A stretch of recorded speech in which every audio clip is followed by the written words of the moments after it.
नमस्कार, बात तो चुभेगी देख रहे हैं आप। मैं हूं आपके साथ पूजा। आज लेकर आई हूं एक ऐसी बात जो कांग्रेस पार्टी को बड़ा चुभेगी। राहुल गांधी, प्रियंका गांधी वाड्रा और सोनिया गांधी के दिल पर लगेगी। इंदिरा गांधी के नाम पर कैसे मच गया है राजनीति में हंगामा, उसकी पूरी डिटेल्स आपको बताऊंगी। संसद में संबित पात्रा की हुंकार से कैसे फंसी कांग्रेस पार्टी, वो पूरी खबर आपको बताऊंगी, जिसकी चर्चा इन दिनों जोरों शोरों से हो रही है। क्या है 1971 का नगरवाला केस, जिसकी पोल संसद में खुली है। इस केस की वो सारी बात बताऊंगी जो कांग्रेस के एक एक नेताओं को बड़ा चुभेगी। तो चलिए शो शुरू करते हैं। कांग्रेस पार्टी की पोल खोलते हैं। जैसा कि आप सभी जानते हैं कि संसद का शीतकालीन सत्र चल रहा है। हालांकि हर बार की तरह इस बार भी संसद के शीतकालीन सत्र में विपक्ष का हो हल्ला हंगामा जारी है, विरोध प्रदर्शन जारी है। विपक्ष संसद को चलने नहीं दे रहा। हालांकि कई दौर की मीटिंग्स के बाद संसद के शीतकालीन सत्र के छठे दिन संसद का कामकाज सही तरीके से शुरू हो सका। इस दौरान कई मुद्दों पर चर्चा के बाद बैंकिंग लॉ संशोधन विधेयक 2024 को पास किया गया।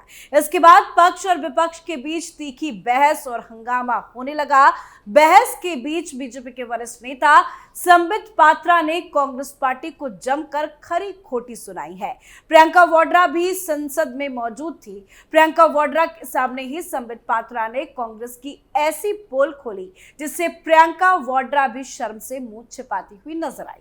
दरअसल वित्त मंत्री निर्मला सीतारमण ने बैंकिंग लॉ संशोधन विधेयक पेश किया तो बिल पर 5 घंटे तक चली चर्चा में पक्ष और विपक्ष ने कई तीखे तर्क दिए। कांग्रेस सांसद गौरव गोगोई और केसी वेणुगोपाल ने इंदिरा गांधी के बैंकिंग क्षेत्र में किए गए सुधारों की प्रशंसा करते हुए वर्तमान की सरकार की आलोचना की। बिल पर बहस के दौरान ही बीजेपी के सांसद संबित पात्रा ने 1971 के नागरवाला केस का जिक्र करते हुए इंदिरा गांधी की पोल खोल दी। उन्होंने कहा कि उनके आदेश पर भारतीय स्टेट बैंक से 60 लाख रुपए निकाले गए थे। इस पर कांग्रेस सांसदों ने कड़ा विरोध जताया। डीएमके के सांसद डी राजा ने पात्रा के बयान पर आपत्ति जताई और इसे बेबुनियाद करार दिया। कांग्रेस के तमाम नेता संसद में चीखते चिल्लाते हल्ला मचाते नजर आए। तो आपको संबित पात्रा का वो वीडियो दिखाते हैं कि कैसे संबित पात्रा ने इंदिरा गांधी की पोल खोली और कांग्रेस पार्टी प्रियंका वाड्रा बुरी तरह से संसद में बेइज्जत हो गई। Phone banking system of the Congress Party, where the two P's, you need not be a performer, but you need to be a powerful man with powerful connections in the system. Phone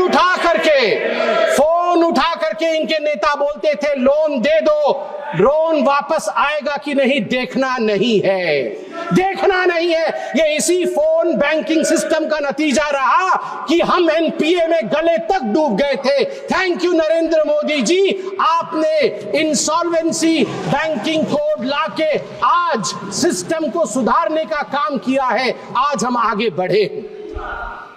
आज मैं house से एक निवेदन करूंगा। मैं पहली बार का सांसद हूं, सब ज्ञानी गुणी लोग बैठे। नहीं, आप भी ज्ञानी है सर, मैं आपके ऊपर कोई आक्षेप नहीं लगा रहा। आप ज्ञानी गुणी लोग बैठे हैं। मैं आपसे एक निवेदन कर रहा हूं कि आज आप नगरवाला केस जरूर पढ़ें। हम पार्लियामेंट में खड़े हैं sir. I want to bring to your notice a famous case of 1971. May 24, 1971, there was a phone call. There was a phone call to the parliamentary branch of State Bank of India. Phone uthaya Mr. Malhotra, the bank manager, and he heard the voice of Mrs. Indira Gandhi, the then Prime Minister. Indira Gandhi said in 1971 to Nagarwala, 60 lakh रुपए दे दो, 60 लाख रुपए दे दो bank से निकाल करके नगरवाला जी को। 60 लाख रुपए bank से निकाल करके इंदिरा गांधी जी के कहने पर नगरवाला को दे दिया गया। बाद में इस पूरे इशू पे रेड्डी कमीशन बैठा। इंदिरा जी का नाम तो नहीं आया, मगर उनको क्लियरेंस भी नहीं मिली पूरी तरीके से। आज भी बैंकिंग फ्रॉड का thrilling story, mysterious story of the banking fraud during Indira's time is Nagarwala case, phone banking system. तो देखा आपने किस तरह से संबित पात्रा ने पूरी पोल पट्टी संसद के अंदर खोल दी। संबित पात्रा ने साफ कहा कि 24 मई 1971 को एक फोन आया। भारतीय स्टेट बैंक की संसदीय शाखा में बैंक प्रबंधक मल्होत्रा ने कॉल का उत्तर दिया, जिन्होंने प्रधानमंत्री इंदिरा गांधी की आवाज सुनी। तत्कालीन प्रधानमंत्री उन्हें 60 लाख रुपए निकालने का निर्देश देती है। उन्होंने नागरवाला केस का जिक्र किया, तो नागरवाला का केस क्या है पूरा वो आपको आगे बताएंगे, पर संबित पात्रा के बयान से कैसे भड़क उठी कांग्रेस पार्टी वो भी बता देते हैं। संबित पात्रा ने जैसे ही इस केस का जिक्र किया, इंदिरा गांधी का नाम लिया, कांग्रेस के तमाम नेता काफी ज्यादा भड़क उठे। तुरंत केसी वेणुगोपाल खड़े हो गए। भाजपा के आरोपों पर कांग्रेस सांसद केसी वेणुगोपाल ने कहा कि इंदिरा गांधी देश की शहीद नेता है और उनके खिलाफ ऐसे आरोप लगाना अनुचित है। उन्होंने भाजपा पर इंदिरा गांधी के नाम का गलत इस्तेमाल करने का आरोप लगाया। बीजेपी और कांग्रेस के बीच में तीखे शब्दों का हमला जारी रहा, जिससे सत्र का माहौल भी काफी ज्यादा गर्मा गया। हंगामा बढ़ता देख लोकसभा अध्यक्ष ओम बिरला ने हस्तक्षेप किया और दोनों पक्षों से व्यक्तिगत टिप्पणियों से बचने की अपील की। तो किरण रिजिजू ने संबित पात्रा के बचाव में कहा कि उनका बयान ऐतिहासिक तथ्यों पर आधारित है। तो केसी वेणुगोपाल ने भड़क कर चिल्लाकर क्या कुछ कहा है वो आपको सुनाते हैं। While Sandeep Patra is speaking on the banking legislation, he actually crossed all the limits. Indira Gandhi ji was assassinated. She is a matriarch of this country. She fought against Pakistan and won the war. Entire Indian are treating Indira Gandhi as a mother. I think I am reminding the members when Pakistan war was won, Atal Bihari Vajpayee told Indira ji was a Durga at that point of time. Therefore, I think what word he used? What word he used, sir? Sir, he used the word. Indira Gandhi took the telephone and called the bank manager and asked the bank manager to be. Where he got there? Sir, he was witness there. Whether he was present there? Okay. Whether he was present there? तो संसद में जमकर बवाल मचा है। विपक्षी सदस्यों ने पॉइंट ऑफ ऑर्डर रेज करते हुए चेयरमैन के खिलाफ हाय हाय के नारे भी लगाए। इसके बाद संसदीय कार्य मंत्री किरण रिजिजू ने विपक्ष के इस व्यवहार की आलोचना करते हुए कहा कि इस प्रकार की टिप्पणियां नहीं की जानी चाहिए। उन्होंने चेयर पर की गई इस टिप्पणी पर आपत्ति जताई और कहा कि ये अनुशासनहीनता है। इसी दौरान स्पीकर ने इंदिरा गांधी को लेकर की गई टिप्पणी को रिकॉर्ड से हटाने की बात कही। स्पीकर ने यह भी कहा कि इस मुद्दे पर किसी भी टिप्पणी को तब तक रिकॉर्ड में नहीं डाला जाए जब तक अटल बिहारी वाजपेयी की ओर से की गई टिप्पणी की पुष्टि नहीं हो जाती। वहीं वित्त मंत्री निर्मला सीतारमण ने संबित पात्रा की स्पीच के एक हिस्से को हटाने की बात तो कही, लेकिन साथ ही ये सवाल भी उठाया कि क्या गौरव गोगोई के भाषण का वो हिस्सा भी हटेगा जिसमें उन्होंने रूल 94 के दायरे से बाहर जाकर टिप्पणी की थी। खैर, बवाल तो मच गया और अभी भी बयानबाजी हो रही है। ऐसे में अब आपको बताते हैं कि नागरवाला केस जिसकी चर्चा हो रही है वो आखिर है क्या कुछ है ये पूरा मामला। तो साल 1971 की बात है। भारत बांग्लादेश के लिए पाकिस्तान के साथ युद्ध के मुहाने पर खड़ा था। 24 मई की सुबह दिल्ली के संसद मार्ग स्थित स्टेट बैंक ऑफ इंडिया के फोन की घंटी बजी।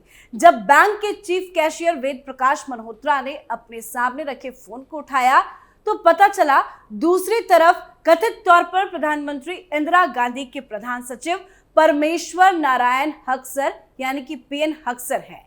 मल्होत्रा को बताया गया कि प्रधानमंत्री इंदिरा गांधी चाहती है कि 100 रुपए के नोटों की गड्डी बनाकर 60 लाख रुपए बाइबिल भवन सामने खड़े व्यक्ति को दे दिया जाए।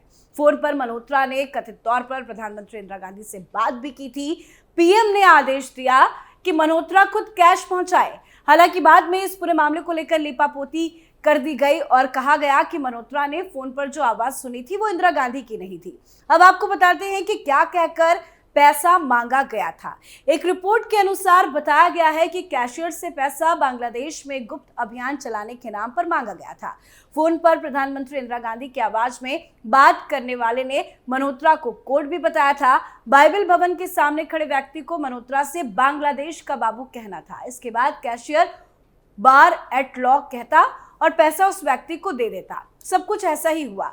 बाइबिल भवन के सामने खड़ा व्यक्ति बैंक की गाड़ी में बैठकर टैक्सी स्टैंड तक भी गया, जहां पहुंचने पर उसने मल्होत्रा से कहा कि वो प्रधानमंत्री कार्यालय जाकर रकम का वाउचर ले ले। जब कैशियर मल्होत्रा पीएम आवास पहुंचे तो उन्हें प्रधानमंत्री इंदिरा गांधी के संसद में होने का पता चला। वो तत्काल संसद भवन पहुंचे, जहां उनकी मुलाकात पीएन हक्सर से हुई। हक्सर ने बताया कि उन्होंने कोई तो फोन नहीं किया, साथ ही पुलिस को सूचित करने का सुझाव दिया। मतलब कहानियां काफी सारी गढ़ी गई है, लेकिन कहीं ना कहीं बीजेपी की तरफ से जो आरोप लगाए जा रहे हैं वो बिल्कुल सच है, और इसी वजह से कांग्रेस पार्टी बौखला उठी है और नई नवेली सांसद प्रियंका वाड्रा बनी है। वो लगातार इन दिनों पार्लियामेंट भी जा रही है, चर्चा में बनी हुई है, लेकिन संबित पात्रा ने संसद के भीतर ही प्रियंका वाड्रा को पूरी तरह से एक्सपोज्ड कर दिया है। और ये बात प्रियंका वाड्रा कांग्रेस पार्टी के तमाम नेताओं को बड़ा चुभ रही है। इस पर आप अपनी राय कमेंट कर लिखें। देखते रहिए कैपिटल टीवी। नमस्कार।